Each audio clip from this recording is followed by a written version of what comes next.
There's three things you need to keep in mind. Top to bottom. What does that mean? Top to bottom means we always clean a wound from head to toe. If it's a linear wound, as in a line, you're going to clean from head to toe. Remember, the dirtiest part of your body, when you think about it, you walk on your feet, right? So your head, that's gonna be cleaner, feet gonna be dirtier. So linear lines, top to bottom. Concentric circles. Those are for your larger wounds, like your pressure sores or anything, honestly, that's bigger than the size of a dime. You want to go ahead and clean it in concentric circles, meaning you want to start cleaning in the center first, and then you work your way to the outside.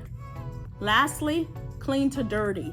What do I mean by that? I'm going to use a perfect example, which is the buttocks. A patient has a wound on the buttocks, and for whatever reason, the patient stooled themselves. You want to wipe from the area, obviously, of less poop, or the area furthest away from where the poop is, so like the hip, if it's that big of a wound. And you want to go ahead and wipe in towards the dirty area. So you want to go from clean to dirty when you are cleaning your wounds.